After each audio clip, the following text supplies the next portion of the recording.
Winston Churchill called him the most magnanimous of conquerors. Shakespeare said he was the noblest of men. But Alexander Hamilton went a step further, calling him the single greatest man to ever live. But why? What did Julius Caesar possess that allowed a single man to reshape the entire Western world? We all know his resume: conqueror of Gaul, political mastermind, dictator who ended the Roman Republic. But merely listing his accomplishments doesn't tell us how he did it. So today, let's lift up the hood to look at the psychology of greatness and find out what really made Caesar the most famous Roman of all time. Let's look at three specific psychological traits that set Caesar apart from every other leader in history. And you'll learn exactly why you can and should utilize them in your own life. Let's dive in. The first quality that made Caesar great, and the first thing you notice when you read about him, is he was extraordinarily daring. Call it confidence, audacity, even recklessness to an extent. The point is that Caesar had a shocking propensity to undertake seemingly impossible missions, no matter the circumstances. In short, he just went for it. There are countless stories of Caesar's bravado. For example, in 75 BC, while on his way to the island of Rhodes to study oratory, Caesar was kidnapped by pirates. While most people would have been understandably terrified, Caesar joked with them, read them poetry, and openly boasted that he would hunt them down and kill them upon his release. And when they set his ransom to 20 talents of silver, he demanded that they raise it to 50. When his ransom was eventually paid, he made good on his promise. Caesar immediately raised a small fleet, tracked the pirates to their island base, captured them, and had them all killed. It's these types of stories that built a mystique around him and contributed to his legendary status, even during his own life. What developed his legendary status even more so, though, was his bold campaigns in Gaul, and especially the little-known, almost mythical island of Britannia. His push to actually occupy Gaul, rather than simply keep the barbarian tribes at bay, was a huge move for Rome and extended its borders far beyond what was thought to be manageable at the time. And Britannia was seen as the edge of the world. His campaign there could almost be thought of as the ancient equivalent of the expeditions by Christopher Columbus or Cortez. He was stretching the boundaries of Roman maps, with no one to come to his aid. Caesar's life is filled with tales of courage, but of course his most daring act was plunging all of the Republic into a civil war by crossing the Rubicon. When he crossed into Italy on January 10th, 49 BC, he wasn't in a great position to start a war.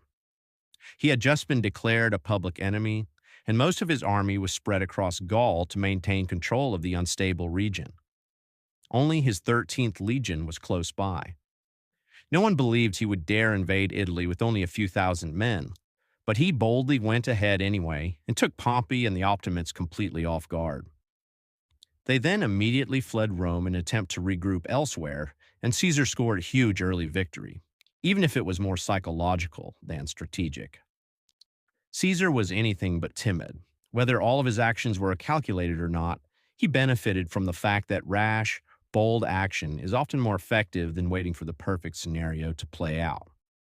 And he understood the psychological effects that fearlessness bestows on bystanders. When stories of his piracy adventure or his campaigns circulated throughout the Republic, he was solidified in people's minds as a person who would not back down and who would shake things up. Caesar was a major player on the Roman stage and wasn't going to play by the rules. And often in Roman politics, the difference between getting what you wanted and being crushed by the opposition was a simple question of will and courage. Caesar's boldness carried him farther than Crassus's money or Pompey's strategic mind ever could.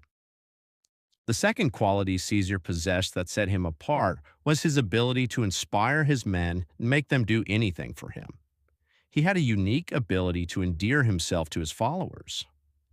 A major factor that helped him do this was that, unlike many commanders who lorded over their men, Caesar was often perceived as one of them. Caesar's upbringing may have influenced this characteristic more than anything else, as he was raised in a lower-class neighborhood called the Suburra, a place many of his men could probably relate to. The Suburra was a district known for tradesmen, prostitutes, and foreigners. It's likely, in spite of his family's reputable history, that Caesar's parents weren't wealthy enough to live on the upper-class Palatine Hill. Caesar lived in the Suburra the first 30 years of his life, so he probably gained a strong familiarity with the rough life of the Roman streets. This may have influenced his populist political stance and certainly made him more relatable to his soldiers, who would have had similar upbringings.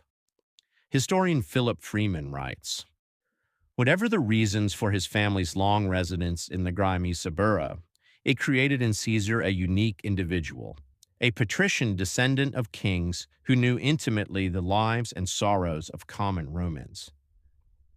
Caesar's personal bravery also inspired his men, and thus turned the tide of battles. At the Battle of Munda, which would finally put an end to Caesar's civil war against the Optimates, Caesar's physical courage shifted the tide. After hours of losing a tough hand-to-hand struggle which left Caesar contemplating surrender or even suicide, the ruler brashly leapt off his horse and charged the enemy lines in a last-ditch effort to inspire his men. He shouted at his soldiers behind him that they should be ashamed to see their leader facing the enemy alone. His gamble paid off, and his army charged after him, eventually winning the day despite heavy losses. I think what endeared Caesar's men to him the most, though, was not just his common upbringing or physical courage, but his ability to make sure his men knew that his accomplishments were their accomplishments too. He appealed to their desire for greatness. We talk about Caesar like he was a singular figure accomplishing great deeds across the known world, but he ensured that his soldiers understood that they were an integral part of every single step on his legendary path. Philip Freeman writes of Caesar's speech to his faltering army before a confrontation with Pompey's forces, where he appealed to his men's affection for him and their great accomplishments together.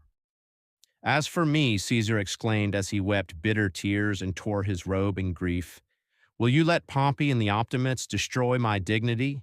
We fought bravely together for 9 years against Gauls and Germans alike, and we won. Are you afraid to face Pompey and his ragged band of cowards? Are you afraid to follow me to victory?" It was a beautiful performance. The soldiers declared that they were ready to follow Caesar anywhere to defend his honor and restore the rightful power of the tribunes. He had lifted them from poverty and taught them to believe in their ability to accomplish the impossible. They had beaten Ariovistus and his ferocious Germans. They had sailed beyond the edge of the world to Britain and returned. They had conquered Vercingetorix and the whole army of Gaul. Now they would restore the stolen honor of their commander and win undying glory for themselves. Perhaps no other leader in history developed such a strong affection from his men as Caesar.